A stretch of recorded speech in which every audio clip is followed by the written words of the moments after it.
breaking news, nous avons en direct, il y a Mongalema, na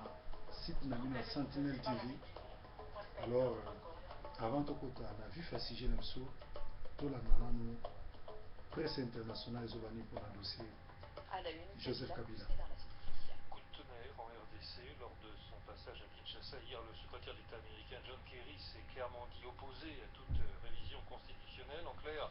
pour les Américains, pas question que le président Kabila se représente en 2016 pour un troisième mandat. La presse congolaise reprend notamment ce matin cette déclaration sans appel de John Kerry. Kabila doit respecter la Constitution en vue de la présidentielle de 2016 en RDC, peut-on lire notamment donc sur le site d'information Direct CD. Commentaire du quotidien L'Observateur à Kinshasa.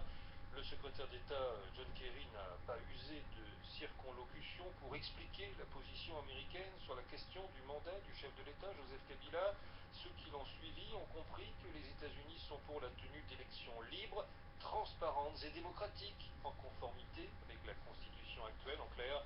poursuit l'Observateur, sur cette question qui divise la classe politique congolaise, le secrétaire d'État américain a laissé entendre que le président Kabila avait la possibilité de placer le pays sur la voie pérenne de la démocratie. Mais en a-t-il vraiment l'intention? Kabila va-t-il respecter la Constitution qui lui interdit de briguer un troisième mandat ou bien va-t-il passer outre? Attention, prévient le site d'information Congo Times, le Congo Kinshasa se trouve à un tournant de son histoire. Les Congolais sont plus que jamais demandeurs d'une alternance démocratique, conformément aux préoccupations exprimées par le pouvoir constituant originaire lors du référendum de 2005. Et pourtant,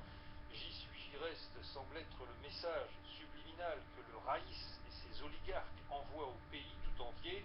Gare à toute tentative de passage en force, avertit Congo Times, les conséquences pourraient être désastreuses pour tout le monde. En tout cas, la presse du continent ne se fait guère d'illusions. Oui, que peuvent les États-Unis pour éviter le charcutage constitutionnel déjà en marche à Kinshasa, s'interroge le site d'information burkinabé Fassouzine.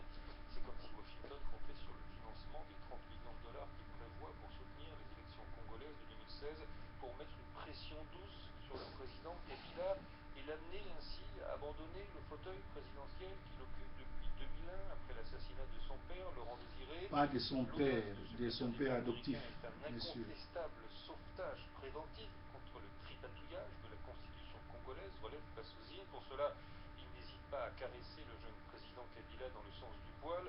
Cela s'inscrit en droite ligne de la vision du président Obama, pour qui l'Afrique n'a pas besoin d'hommes forts, mais d'institutions fortes. Mais encore faut-il maintenant que Washington puisse convaincre Joseph Kabila de la pertinence de ce principe, qui plus est, conclut Fassouzine, même s'il achève son deuxième et dernier mandat, comme le prévoit la loi fondamentale actuelle. Le président sortant n'a que 42 ans et il n'a surtout pas encore fait le choix d'une quelconque retraite. Analyse similaire pour le site Africa Rabia, spécialisé sur la RDC et l'Afrique centrale. Oui, le discours du secrétaire d'État américain résonne en écho aux inquiétudes de l'opposition politique congolaise, qui craint que Joseph Kabila ne cherche à modifier la Constitution pour se présenter une nouvelle fois à la présidentielle de 2016, relève Africa Rabia. À Kinshasa, on pense que le jeune président de 42 ans n'est pas prêt de laisser sa place et prépare plusieurs scénarios pour rester à la tête de la RDC. L'opposition soupçonne le président de vouloir faire jouer les prolongations à son mandat actuel avec une période de transition qui permettrait de remettre les compteurs à zéro. Certains observateurs penchent pour un scénario à la russe, lorsque Vladimir Poutine avait laissé le pouvoir à son défunt Dimitri Medvedev avant de reprendre les rênes du pays par la suite. Et Africa Rabia de constater que la sortie tonitruante de John Kerry de ce dimanche n'empêchera sans doute pas Joseph Kabila de rester au pouvoir, mais elle aura au moins eu le mérite de mettre en garde le président congolais contre toute tentative de coup d'État constitutionnel. Après la visite de John Kerry, Joseph Kabila sait donc qu'il lui reste encore 2 ans pour trouver la solution pour rester au pouvoir, à moins, pointe Africa Rabia, que lors de la rencontre avec le secrétaire d'État américain, des garanties aient été trouvées pour un départ par le haut du dirigeant congolais. À Kinshasa, en tout cas, on trouve peu de monde pour croire à une telle issue. Les capacités de rebondir de Joseph Kabila sont phénoménales, dit-on du côté de l'opposition congolaise. Merci Frédéric Couteau, revue de presse à retrouver sur RFI.fr. On fait une courte pause et on se retrouve juste après, tout de suite. wana qui RFI Kabila azopé sa message j'y suis et je reste biso ba combattant trop sa message nous devons les déloger les brûler ou l'arrêter l'amener à la CPI et je crois et que sous la mabe ba sango ya Congo na banda kuna bino ezali breaking news en direct ya Mongadema samedi ya lelo oyo ezali bongo samedi ya makambo ya dernier mois ya octobre tout ça le 31 octobre 2015 likambo ya kokamwa na Kinshasa na Congo. Ministre ya économie monsieur Modeste Bahati a organisé hold up baninga bandeko o bazolanda pona koyiba kaka $40,000 oyo ezalaki destiné à kofuta baenseignant na Uvira dimanche passé. Donc elekaki na après-midi 13 personnes bakufi ba congolais bakufi 11 policiers oyo escorte ya convoi na 2 civils oyo ba rwandais babomi pona kobotola bango kaka mbongo ya kofuta baenseignant soki ezalaki hold up te comment ba agresseur to ba assassin ba rwandais bayebaki itinéraire ya convoi wana bayebaki nzela koleka eza mawa mingi ke ministre azala involve na théorie ya 13 congolais likolo ya 40,000 bayibaka na bango vis-à-vis fallait kutu mbongo wana batindika na bango yango te ya botulane yango atika 13 personnes en vie mais encore 13 congolais tombés likolo ya ba richesse na biso. Alors Kabila apesi ordre ba démolir bandako nyonso tout oya ba congolais eza tout au long ya boulevard Lumumba banda na aéroport Anjili tina ville. Ba Rwandais se sont les Rwandais ont été se sont fait millionnaires na Congo sous les yeux de ces derniers qui prennent qui passent beaucoup de temps à aller consulter les charlatans, les marabouts, soi-disant qui sont en train de prier. La République du Congo est-il devenue une propriété privée des assassins rwandais? C'est ça la question où les combattants, les résistants, va répondre aux Congolais parce que dans le Congo, la loi, tout génocidaire, assassin, repris de la justice rwandais, oyo baye la loi na Congo. Les Congolais sont humiliés, chosifiés,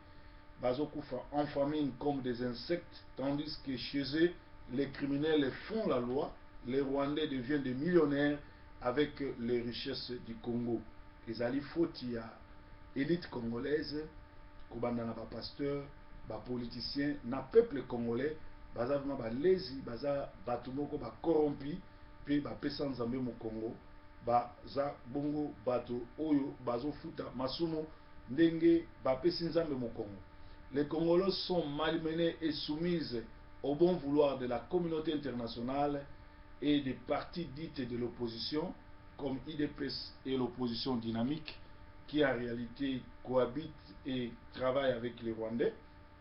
Ils ont mingi que les partis politiques au lieu de jouer rôle là bango ya défendre le Congo, ya défendre Bankita Nabiso, mais bango ba s'arranger na côté ya Rwandais pour na kubenda mbongo pour na kulia pe pour na kuluka kosomba bandako. Alors botala la vidéo na bango, botala médiocrité na bango, okomona bazoleka na TV batuko ba kovo ingila, batuko ba fumuntoto, batuana nyoso tout lokola ba weti bazali bato photo pendre bango soki te libérer moka parce que ba déclaration na bango ezali te ba côté à peuple, bazali côté ya pouvoir ya ba Rwandais. Donc il faut tout pesa bango lombe lombe.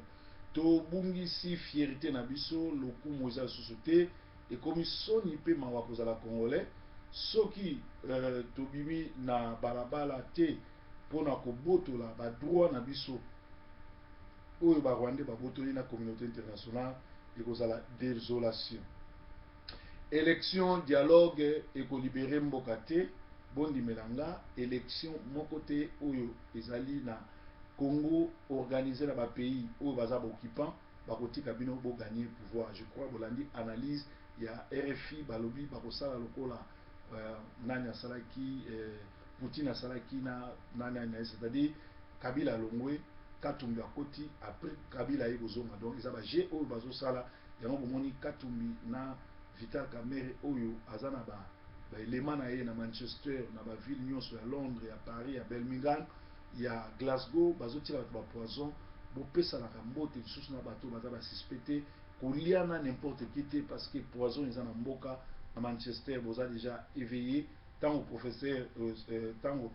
proverbe 30-30 alobaka akosela moto makambo te amonaka alobi mpe boyaka komona makambo yango na nsima ekokisami donc ezali esengo mpona bino boza déjà averti et bafrançais balobi un homme averti en vaut deux. Alors ezali mawa mingi. Alors Kabila azo kosala tout, Kabila doit être tué ou arrêté avant 2016 car il prépare les chaos. Son stratégie de démembrement du territoire n'est autre que sa façon de préparer les chaos en infiltrant les Rwandais, ses frères au Congo. Puis azo préparer référendum pour changer constitution. Tobenga naye déjà. Bolandi oyo nyonso bandeko ya RFI basali lokola analyse balobi azo préparé à changer constitution azana 42 ans azo linga kotika pouvoir te et erreur basali kaka azali mwana Kabila te Kabila c'était pas son père mais yende muto aboma Kabila. Alors Joby Ndongala nande konabiso Radeke bazana prison bazali ba vrai congolais oyo babundeli mboka mais opposition na bato ba droit de l'homme na éviter effort ni bazo sala pour bandeko oyo babima bakimbangiste esengeli bayeba que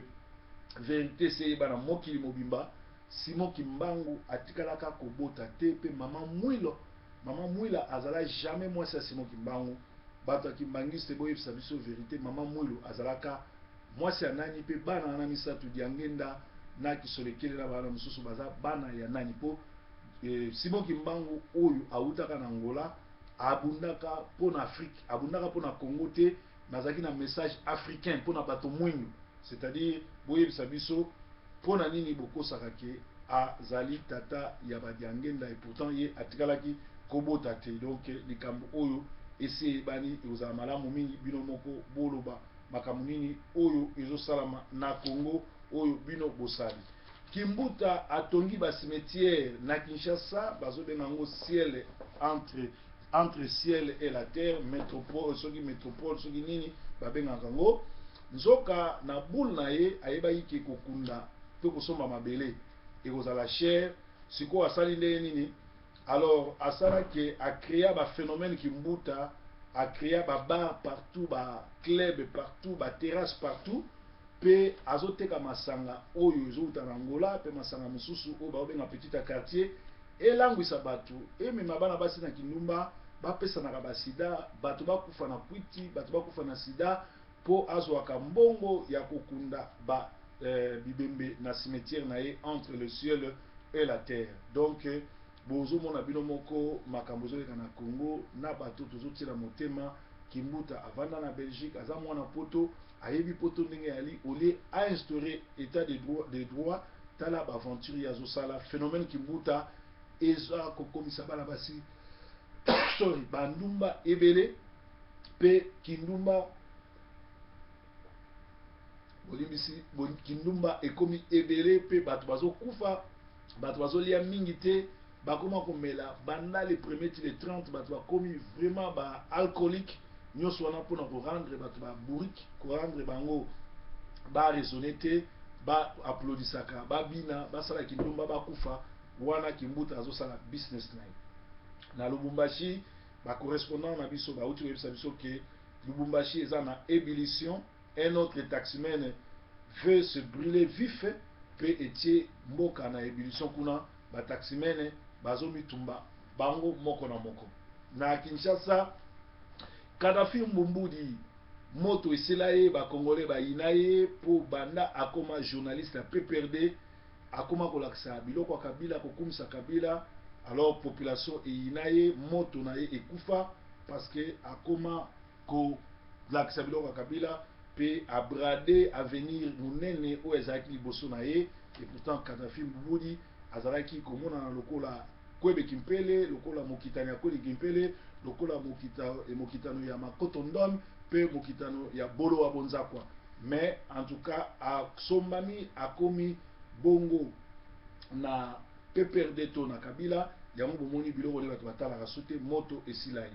Nangaliema oyo ezali bongo esika normalement palais présidentiel ezalaka na Mongaliema na Kinshasa ekomi pasi mpona kozwa mai bakomi komela mai ya mabulu surtout na quartier Congo mawa mingi bamama bazobuka na makolo mpo barave eza kuna bakomi komela mai ya mabulu courant ezalaka te kutu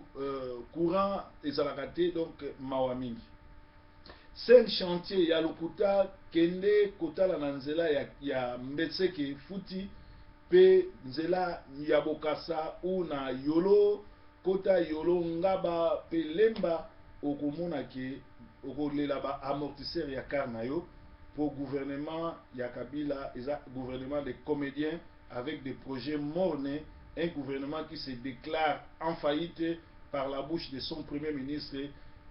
se décide sans moyen de construire 26 provinces. Lelo oyo ba décidaki ba tia 26 provinces mais ba komi ko tia ba commissaires généraux pour ba na mbongo ya ko entretenir yango te. Mais mutu alobi aza président mboka alibi plus de 15 milliards de dollars oyo ya bombi ope mindele ba botoli. Bantior ya la gloire na Manchester, toza na Manchester na yebaki te ke tango tosalaka ba démission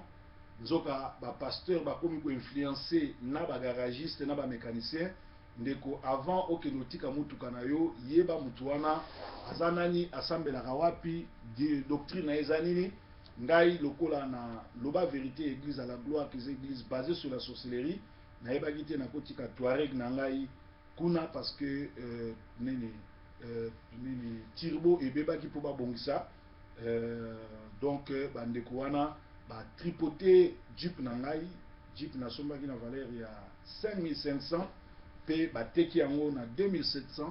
soki nga na lobi o na lobi nazaki obligé na mbongo parce que namonaki soki na lobi bato ba prove balukaka makambo do JP oaza mécanicien kuna influencé par son pasteur ya la gloire ba saboter car nanga. Alors bino oyo boza na mboka oyo boyebaka avant que notika car na yo na garage luka oyeba nani ozoki notika mutu wana sambela wapi talanga naza victime na kotika car na garage nzoka ndeko wana manipuler na ba sorcier à Manchester ba bebisi car nanga naza obligé sikoyo na teka mona faux prix et pourtant na utaki kosomba ngo kala mingi te. Donc ezali bitumbo tozobunda likolo ko ba vérité à part sabotage à part quoi kobuta na butu balemba kutu na butu po makila ma Yesu ekufare pa nanga tala ba sabotage bazo sala Jeep nanga Touareg ekei likamote tobimisa Jeep mususu pote ba bien matériel tolobela yango te toya kokutango Yesu akopesa mbongo tokosomba mususu. Dossier ba agent ya Camere ya PPRD baza na Manchester na Birmingham na Londres bokeba ko ba dongolo misu bazali ba incivique baza na mission ya kotiela ba vrai congolais ba poison kopesa mutu mbote te kosolola na mutu te kolia et pas mutu te connexion ya PPRD na Camere bazali awa soki omoni mutu azalaka na connexion ya Camere connexion ya PPRD keba na ye azali mutu ya misala mabe kolia na ye te komela na ye te ezali bongo. Alors bokeba na Manchester, Londres, Birmingham, Leeds, Sheffield, Liverpool bato wana bazali bazotambola pe bazoka na bango soni te koloba na polele bato yango bokomona bango balataka ba costume ya basi pe ba ndeko ya Congo Unity malgré makambo mingi bakomaka eza lokuta mais mingi pe bakomaka eza solo ezali bongo po bato wana baza ba victime de la mode. Na Manchester tozali bongo tosisaka breaking news na biso na ba masolo to na kopanza poke to na kopesa bongo lisaponge to lisese